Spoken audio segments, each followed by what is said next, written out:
Hello everyone, আসসালামু আলাইকুম। Welcome to my new blog video. আশা করি সবাই অনেক ভালো আছেন, আমরাও ভালো আছি। তবে একটু ব্যস্ততার মধ্য দিয়ে সময়গুলো যাচ্ছে। ক্যাপশন দেখে হয়তো আগে বুঝে ফেলছেন আজকের ভিডিওটা কেমন হবে। ফাইনালি কিন্তু আমরা বাসা চেঞ্জ করে ফেললাম। 2 মাস ধরে কিন্তু বাসা দেখতেছি, কিন্তু মনের মতো বাসা খুঁজে পাচ্ছিলাম না। ছেলেকে মাদ্রাসায় ভর্তি করাবো, অন্যদিকে হাজবেন্ডের যাতায়াতের সমস্যা, সব কিছু চিন্তা করে কিন্তু আমরা বাসাটা চেঞ্জ করে দিলাম।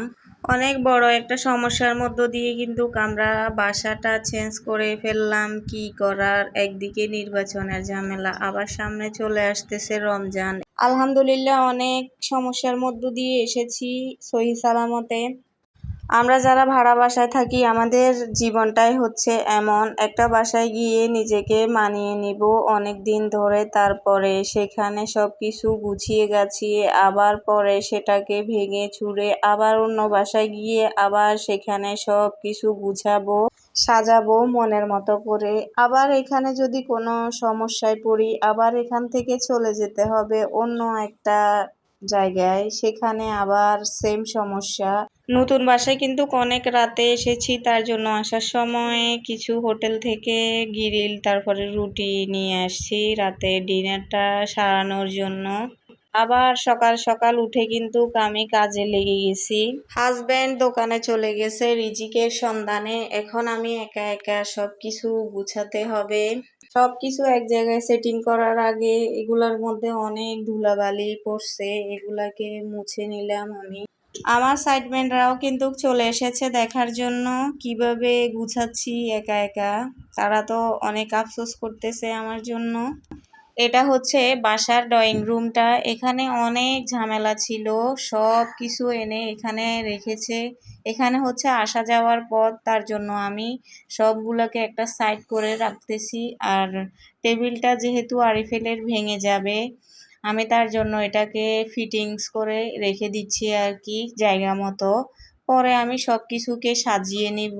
এখন কোনোভাবে এগুলাকে একটা সাইড করে রাখতেছি আর টেবিলটাকে একটু ভালোভাবে ফিটিং করে নিতেছি। একা একা পারতেছি না, একটা বাবু এসে আমাকে এটা ফিটিংস করে দিল। বাসা চেঞ্জ করা যতটা না কষ্ট, তার থেকেও বেশি কষ্ট হচ্ছে এগুলাকে এনে সঠিকভাবে সঠিক জায়গায় জায়গায় সেটিং করে নেওয়া, আর তার চেয়ে অনেক বেশি কষ্টকর। শুধুমাত্র ড্রয়িং রুমটা গুছাতে আমার মনে হয় 3 দিন সময় গেছে, তারপরেও আমি পরিপূর্ণভাবে ড্রয়িং রুমটা গুছাতে পারি নাই। আমার জিনিস অনুযায়ী ড্রয়িং রুমটা একটু ছোট, বেডরুমটা আমি কোনোভাবে একটু থাকার উপযোগী করে নিলাম আর কি, এখনো ভালোভাবে গুছাতে পারি নাই। হালকা পাতলা একটু মুছে আমি ঝাড়ু দিয়ে একটু থাকার উপযোগী করে নিয়েছি। রাতের বেলা এসেছি কোনোভাবে থেকে, একদম সকাল সকাল ঘুম থেকে উঠে গেছি, সারা রাত ঘুমাতে পারি নাই যেহেতু আমার বাসাটা এলোমেলো। আমার তো ভালোভাবে ঘুমে ধরতেছে না কখন যে বাসাটাকে ক্লিন করব। তাই প্রথমত আমি কি করছি, নিজের বেডরুমটাকে ভালোভাবে ক্লিন করে থাকার উপযোগী করে নিয়েছি কোনোভাবে। যেহেতু দিন শেষে এখানে এসে আমাকে একটু পিঠটা রাখতে হবে, একটু রেস্ট নিতে হবে, তার জন্য প্রথমে আমি আমার বেডরুমটাকে গুছিয়ে নিয়েছি। দুপুর হয়ে গেল, এখন আবার চলে গেলাম ড্রয়িং রুমে। আমাদের নতুন বাসার 2টাই বেডরুম, 2টা বেডরুমের জিনিসপত্র রাখা হয়েছে।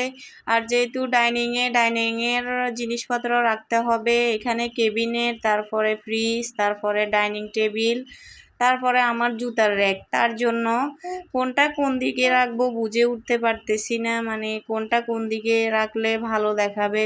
এইদিকে হাজবেন্ডও আসলো আমাকে একটু হেল্প করার জন্য, বলতেছে কি আমাকে বলো কোনটা কোন দিকে রাখতে হবে, একা একা করতেছ। অবশেষে হাজবেন্ডের বুদ্ধি কাজে আসলো, কোনটা কিভাবে রাখলাম হয়তো সেটা পরের ভিডিওতে দেখতে পারবেন।